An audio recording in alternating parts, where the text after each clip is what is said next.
Borneo reaches 80% completion. Higher frequency of flights, and BRUNEI resume flight operations to Kuching on May 1st. Those are the headlines for tonight. I'm Hari Zainuddin and this is TVS Nightline.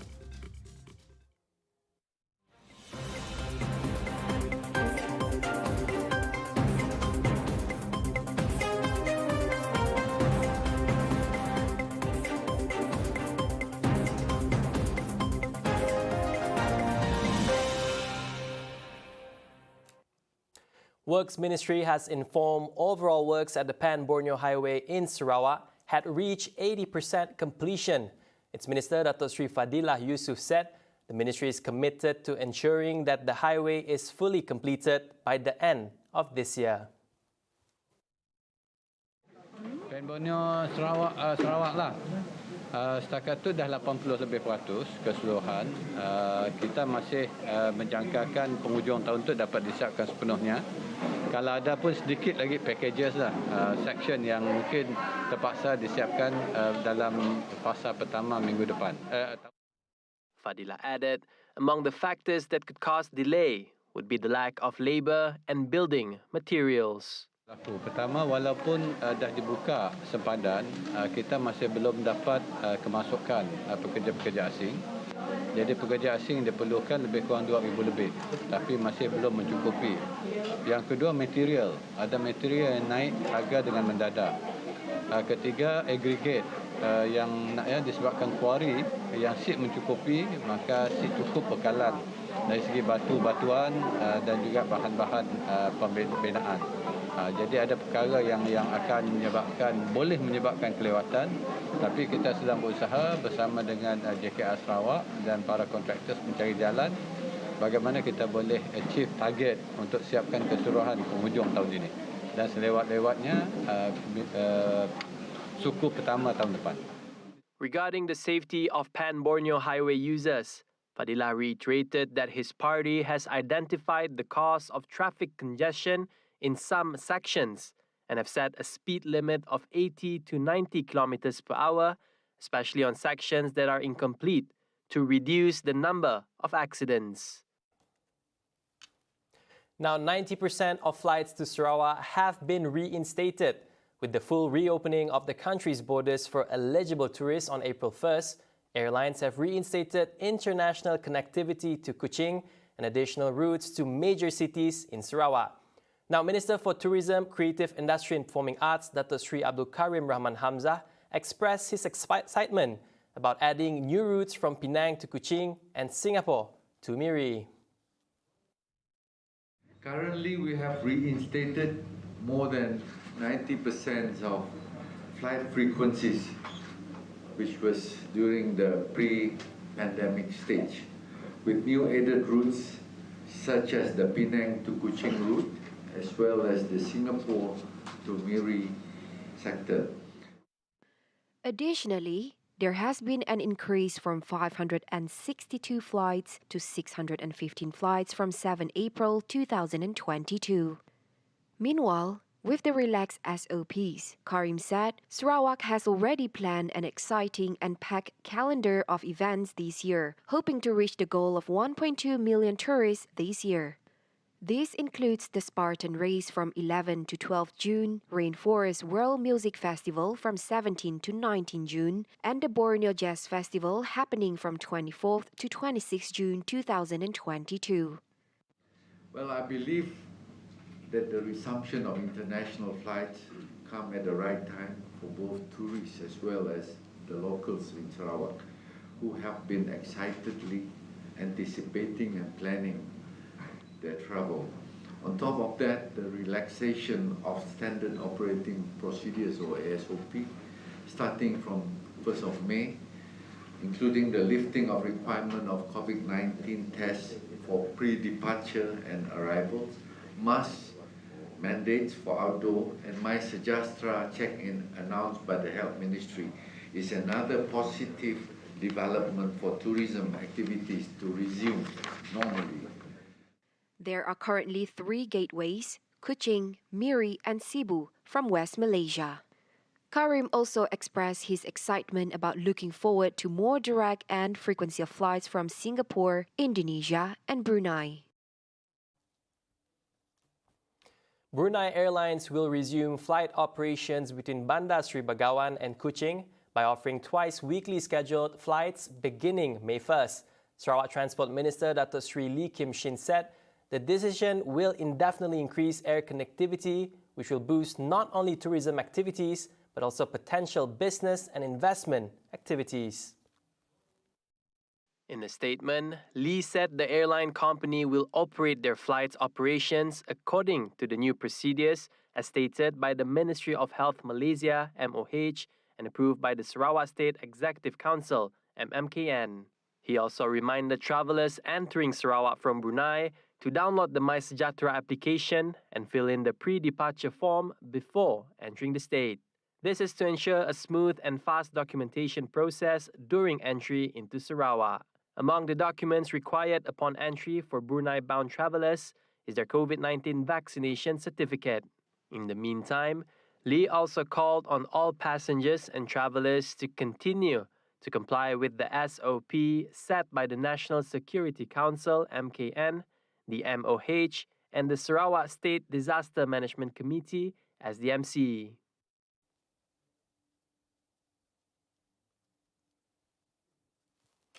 Now, AirAsia inaugural flight from Singapore to Kuching, flight AK1776, safely landed at 4:15 p.m. this afternoon at Kuching International Airport on April 29. This is the first ever Singapore to Kuching flight after a forced pause of the flight for the past 2 years due to the pandemic. There were 180 passengers on board, of which 46% were Malaysians, while the remaining made up of Singaporean and other foreigners. The flight was welcomed with a water salute ceremony and the garlanding of passengers. The reinstatement of AirAsia's flight from Singapore to Kuching. This flight was there 2 years ago, but then because of COVID, everything go haywire. Additionally, the VIP that witnessed the event today was Minister for Tourism, Creative Industry and Performing Arts Sarawak, Dato' Abdul Karim Rahman Hamzah, Deputy Minister for Transport, Dato' Dr. Jerib Susil, and CEO of Sarawak Tourism Board, Shazed Saleh Askor. Apart from Singapore, AirAsia has also resumed flights from Kuala Lumpur to India, Brunei, Maldives, Philippines, Bangladesh, Thailand, Indonesia, Sri Lanka, Laos, Vietnam, and Cambodia. Earlier today in Miri, the first flight from Singapore to Miri touched down at Miri International Airport at 11:25 a.m., where Minister of Transport Dato' Sri Lee Kim Shin greeted passengers on flight AK1758. Sarawak Police Commissioner Dato' Muhammad Azman Ahmad Sapri said the police are ready to further enhance security control in Sarawak. According to Muhammad Azman, the effort will be expanded to achieve high security goals in the state. He said, maintaining prosperity for the sake of the harmony of the people will always be a priority for the force. Jadi pada pagi ini kita mengadakan kunjungan hormat dan berbincang dan bertukar-tukar pandangan dan pendapat berkaitan dengan isu-isu semasa, isu keselamatan di negeri Sarawak ini dan juga berkaitan dengan perkara-perkara berkaitan dengan skop polis PJRN dalam usaha untuk mengatasi dan juga mengawal keadaan jenayah di Sarawak. Azman said this after paying a courtesy call to Premier of Sarawak, Dato' Patinggi Tan Sri Abang Johari Tun Openg at Wisma Bapa Malaysia on Friday, April 29th, introducing himself as the #1 police officer in Sarawak. Following his appointment effective April 18th, replacing the acting Sarawak Police Commissioner, Dato' Mancha Atta. Additionally, Dato' Aidi Ismail is currently serving as the new Director of the Crime Prevention and Community Safety Department, JPJKK Bukit Aman. Earlier on Friday, April 29th, the Sarawak Premier also received a courtesy call from the Chairman of the Sarawak State Services Commission, Dato' Abdul Ghafur Sharif. Following the recent SOP relaxation announcement, Travel movement from various districts has increased significantly in Kuching City. Kuching Police Chief Assistant Commissioner of Police Asmon Baja said the increase is one of the main challenges of the police with regard to the local crime rate. He added that Kuching is also facing crime cases such as theft and housebreaking. However, it is not included in the critical or aggressive categories. Keadaan jenayah pada masa ini adalah dalam keadaan terkawal. Tiada kes-kes yang kritikal ataupun agresif sangat yang berlaku. Kita tidak menolak, kita mengakui ada kes-kes yang berlaku seperti pecah rumah, seperti kehilangan, kecurian kenderaan, tetapi semuanya dalam keadaan terkawal. Kalau dibandingkan dengan tempoh sebelum ini, dalam tempoh 4 bulan pada tahun sebelum ini dan 2 tahun sebelum itu, sebelum COVID, tren jenayah yang berlaku sekarang di daerah Kuching adalah menurun. Itu hasil usaha daripada semua pasukan yang terlibat dan kerjasama daripada masyarakat yang ada di daerah Kuching. He said so after officiating the flag-off ceremony for the SELAMAT 18 in conjunction with the 2022 Aidilfitri celebration on Friday morning. SELAMAT 18 involves police officers from the Traffic Investigation and Enforcement Department, Crime Prevention and Community Safety Department, Criminal Investigation Department, Narcotic Investigation Department, General Duties, including other officers. In another development, the 18th SELAMAT in conjunction with the 2022 Aidilfitri celebration has been extended nationwide. The was launched on Friday by SIMUNJAN Police Headquarters, which was attended by the SIMUNJAN Acting Chief of Police ASP Honchin Ludu and SIMUNJAN IPD Division Heads and SIMUNJAN Station Police Chief and Sibuyao Station Police Chief. Honchin in a statement said, the program aims to remind people who will be traveling to inform their neighbors to keep a lookout while the house is empty. Apart from that, it also aims to educate road users to be more prudent while driving to reduce road accident rates. Adding to that, Honchin said the public is urged to come forward with information or complaints of road offences so that actions can be taken. Coming up right after the break, confidence boost for Normalcy, Rainfest attendees exit Target, and Twitter users rose amid MUSK takeover. Right here on TVS Nightline. Stay tuned.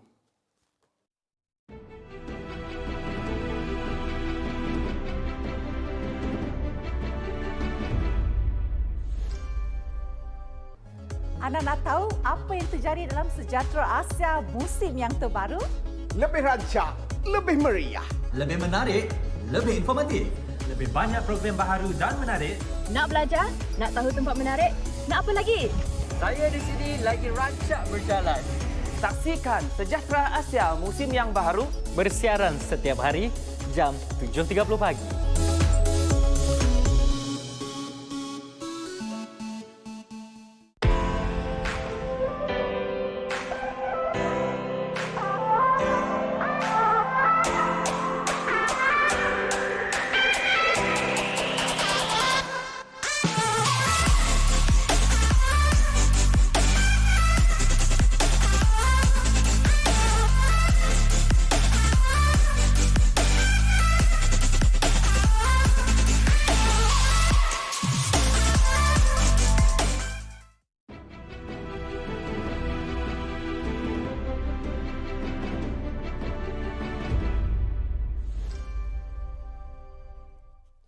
Welcome back to TVS Nightline. Public confidence rebounded to its highest level, indicating a major sense of relief as they now expect their lifestyle and economy to improve. Many are eager to welcome the new relaxed restrictions with open arms, a way to recover. However, we can't let confidence levels mask reality. Let's hear what the public has to say. We need to build up our confidence that we are all been vaccinated and we already have certain level of immune system in our body, so we do not have to be like too concerned or have fear in us, and plus by having the healthy lifestyle, like eating more fruits and vegetables and exercise, and to build up our own immune system as well. Kay Choa, a member of the public, believes the country is well prepared from the high vaccination rates.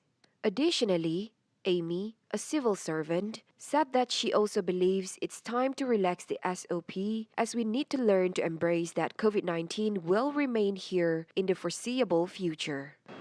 As we go, we have to move on. So, dah 2 tahun dah benda tu berlaku. So, jika lagi kita mau hidup macam dalam SOP yang ketat lagi. Because makin ketat SOP, makin susah lah kita hidup dari segi ekonomi and then lifestyle. Because benda is everywhere. It lives in us now. Owen Tan, a pensioner, gave some tips on what we the public can do to take small steps in building the acquired confidence once again. I think some of the common steps that we might be able to take is to get out of our home in our area, like going for a walk or exercise, first of all. And for some, you might create a relationship in terms of getting to know your neighbor, from the outside rather than within the four walls. And others may be more adventurous, start to patronize their own coffee shop as before, or even going for outing. Meanwhile, when asked about the role and contribution to safeguarding ourselves and others, here are the responses. Common sense has to come in that even though things are opening up, that we should maintain the basic hygiene standards as before, and such as making sure that when we are not well, that we try to avoid crowded places, or even have to wear masks if necessary. And if we're really sick, make sure we seek medical attention as fast as possible. So these are the things that I think we should keep up with before COVID, as well as during COVID and after COVID.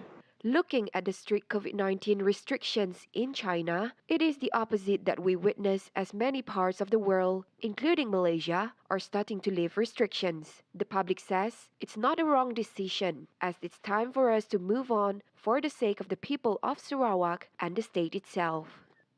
Personally, I don't think we should still have the total lockup like before, and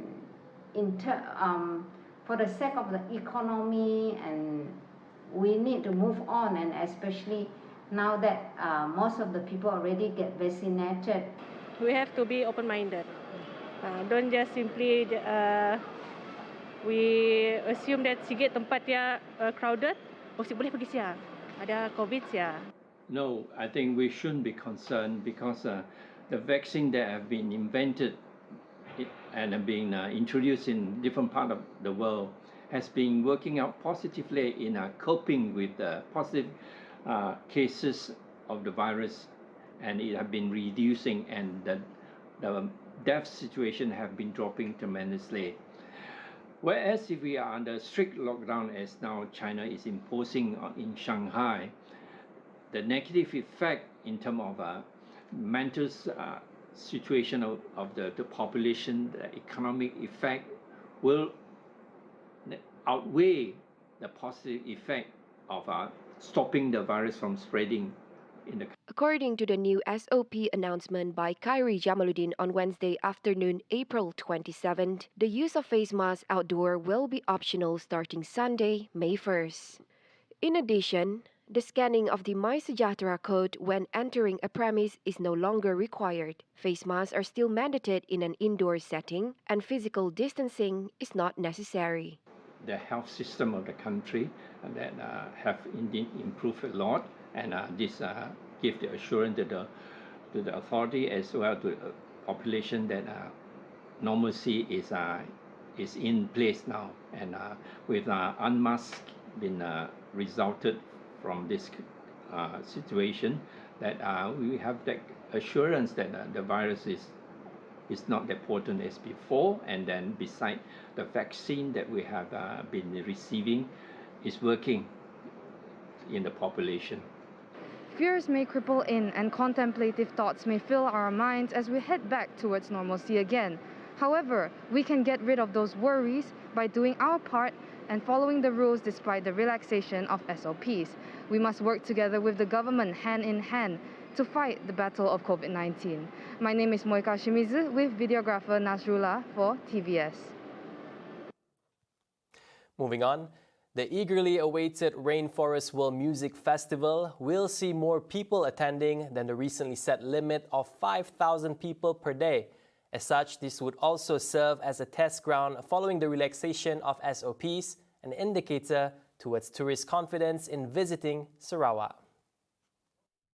See, with that lifting, it will be a test for us to know the confidence level of travelers. Outside Sarawak, or West Malaysia, you will have a special package daripada Malaysia Airline. Malaysia Airline is our official airline.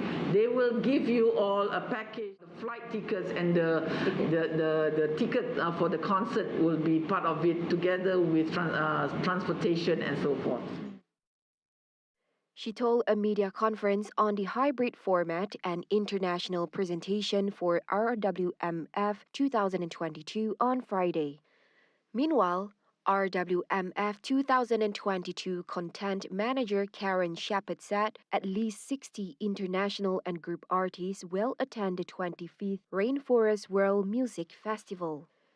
She added that the performances will feature cultural uniqueness from around the world, including Korea, Canada, China, India, Mexico, and Indonesia from 17 to 19 June 2022 at Sarawak Cultural Village. I don't think we're going to release all the performers. There are 60 performers. It's a surprise party. There'll be lots and lots of unexpected guests turning up. So you'll have to come and see in person. Additionally, the RWMF this time will be broadcasted in hybrid theme, the 25th Legendary Rainforest Celebration, to celebrate its 25th anniversary since it first began in 1998.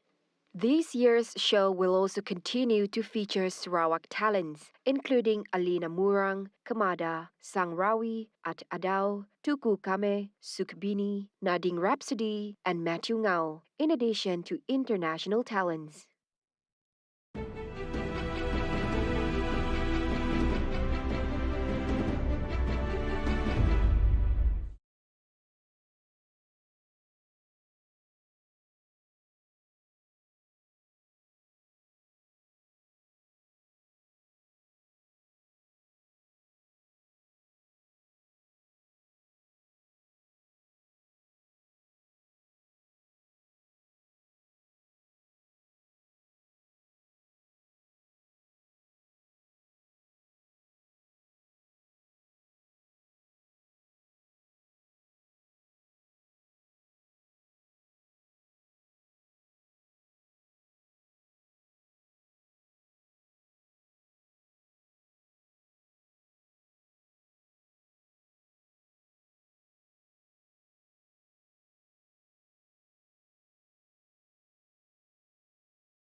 Thank you for staying with us here in Nightline.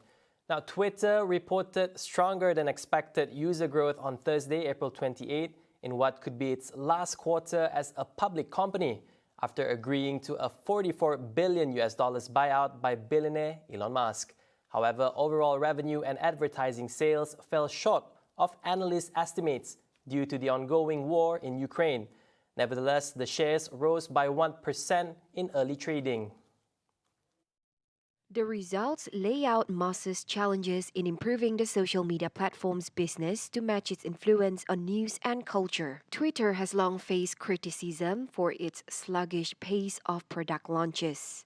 As such, Musk has tweeted suggestions ranging from releasing a widely demanded edit button to make the Twitter algorithm open source. When Musk closes the deal, he will be overseeing a company that has had long-standing struggles with internal dysfunction and lack of accountability. Daily active users on Twitter rose to 229 million in the first quarter ended March 31st, from 199 million a year earlier, with the figure beating analysts' expectations of 226.8 million daily active users. The company last year announced it aimed to double annual revenue and grow to 315 million users by 2023, as former CEO Jack Dorsey aimed to signal a reset on years of product stagnation. Total revenue in the first quarter was $1.2 billion, compared with analysts' average estimate of $1.23 billion.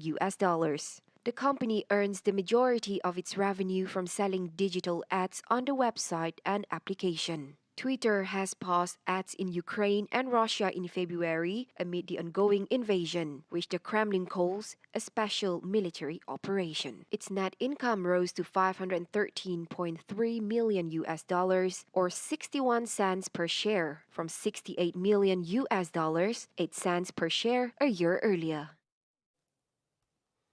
Japanese toy maker Space Exploration Agency introduces mini lunar exploration robot, a hand-sized sphere called SARAWAK. It was jointly developed by major Japanese toy maker Tomy and the Japan Aerospace Exploration Agency to send to the moon. The robot, measuring only 250 grams and 8 centimeters in diameter, has 2 wheels at the side that can move on powdery sand and has 2 cameras in the front and rear that can take pictures and transmit images back to the Earth. It's also made from a special type of aluminum and plastic that can withstand the harsh temperature difference on the moon, which according to JAXA can go anywhere between -170 degrees to 110 degrees Celsius. Tomy company employee and SARAWAK developer Kanta Hashibi said their experience and techniques to produce children's toys helped in the creation of this robot. 球体から変形するというところにおもちゃ会社らしい、柔軟な発想というのが生かされているかなと思っています。それからサイズが非常に小さくて軽いんですけれども、こちらにもおもちゃの小型化する技術ですとか、あと簡素に作るシンプルな構成で作る技術、それから走行する時の技術、そういった部分が生かされていると思っています。He added that he would be happy if children were to develop an interest in space by watching the robot go up into space. 我々が持っているそのおもちゃの技術というところが宇宙の探査に活かせるんじゃないかといったところから取り組みを始めました。今この探査月面ロボットが宇宙に行くことで遠い宇宙のことをより皆さんに身近に感じてもらって宇宙に興味関心を特に子どもたちに持ってもらいたいなと思っています。JAXA is planning to send the robot on its lunar lander SLIM or smart lander for investigating moon in fiscal 2023. It will take pictures of the moon and the landing of SLIM, which researchers hope will help develop their space exploration. SARAWAKが持っているカメラで、スリム探査機が、どのような着陸状態になっているのかというところを、撮影して、それを地上に画像として転送するっていうのが、目標になっています。And that story concludes TVS Nightline for tonight. For more updates, do follow us on our official TVS Facebook page and check us at our website at TVSTVMY. Once again, I'm Hari Zainuddin. It's been a pleasure.